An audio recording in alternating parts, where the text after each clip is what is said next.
भगवान शिव और कुबेर की कहानी। आज की कहानी देवों के देव महादेव भगवान शंकर के बारे में है, या यूं कहे कि भगवान शंकर और उनके भक्त कुबेर के बारे में है। शिव भक्तों को यह कहानी पूरी जरूर पढ़ना चाहिए। कहानी कुछ इस प्रकार है। कुबेर, जिनको धन के देवता कहा जाता है, वह यक्षों के भी देवता थे। कहते हैं कि लंका पहले कुबेर की थी। रावण ने जब लंका पर कब्जा किया और कुबेर को वहां से निकाल दिया, तो कुबेर को मुख्य भूमि की तरफ जाना पड़ा। प्रजा और राज्य को खोने के बाद कुबेर निराश हो गया था, इसीलिए उसने भगवान शिव की आराधना और भक्ति शुरू कर दी। इस तरह से कुबेर एक शिव भक्त बन गया। कुबेर ने बहुत कड़ी तपस्या की और भगवान शिव को प्रसन्न किया। भगवान शिव ने उसकी तपस्या से प्रसन्न होकर उसे एक नया राज्य दिया और संसार का सारा धन उसको दे दिया। इस तरह से कुबेर धन का देवता बन गया और लोग धन और कुबेर को एक समान मानने लगे। संसार का सबसे धनी व्यक्ति बनने के बाद कुबेर भगवान शिव को बहुत कीमती वस्तुएं चढ़ाने लगे।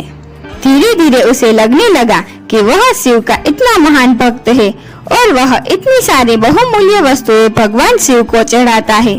लेकिन सत्य तो यह था कि भगवान शिव ने कभी भी उसकी चढ़ाई विभूति के अलावा किसी और वस्तुओं को छुआ तक नहीं था। कुबेर जो यह मानने लगा था कि वह अब भगवान के लिए कुछ भी कर सकता है और उन्हें जो चाहिए वह दिलवा सकता है। कुबेर एक बार भगवान शिव के यहाँ पहुँचा और उसने कहा, मैं आपके लिए कुछ करना चाहता हूँ, आप मुझे बताइए मैं आपके लिए क्या कर सकता हूँ। भगवान शिव ने कहा, तुम मेरे लिए कुछ नहीं कर सकते, क्योंकि कुछ करने के लिए मेरी कोई आवश्यकता है ही नहीं। लेकिन कुबेर शिव जी से बहुत आग्रह करने लगा कि वह उनके लिए कुछ करना चाहता है। दरअसल यह कुबेर का अहंकार बोल रहा था। भगवान शिव ने अपने भक्त को सही मार्ग पर लाने के लिए एक लीला रची।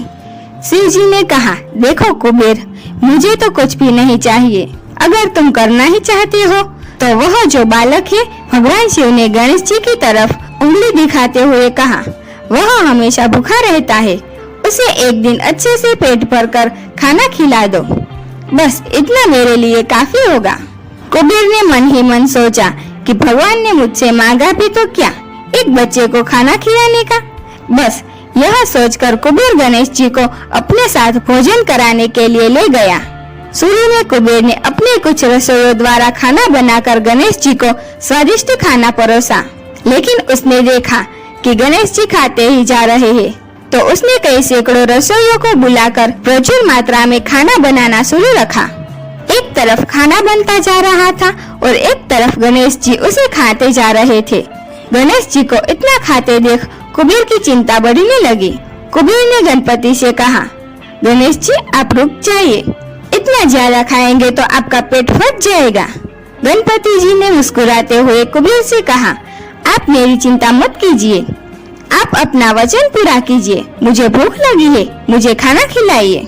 कुबेर का अहंकार खत्म करने के लिए गणेश जी ने इतना खाना खाया कि कुबेर का सारा खजाना खत्म हो गया। यहाँ तक कि कुबेर को दूसरे लोगों से भी खाना मंगवाना पड़ा। कुबेर को इस बात का ज्ञान हो गया कि उसके विचार के छोटेपन की वजह से उसने अपने आप को भगवान शिव का महान भक्त समझ लिया था, जबकि सच बात तो यह थी कि भगवान ने जो कुछ उसे दिया है, उसी का थोड़ा हिस्सा वो भगवान को दे रहा था, जबकि इस संसार का सारा धन भगवान के लिए एक दिन के भर से ज्यादा नहीं है। उसने भगवान शिव के पास जाकर अपनी गलती की माफी मांगी और उस दिन से उसके जीवन की दशा बदल गई। दोस्तों, भगवान शंकर कितने दयालु और भोले हैं, इस बात से हम सभी परिचित हैं। वह अपने अच्छे और बुरे सभी भक्तों पर अपनी दया दृष्टि रखते हैं। पूरी कहानी ध्यान से पढ़ने के लिए धन्यवाद। अंत में यही कहूँगी, भोलेनाथ आप सभी को सुखी रखे।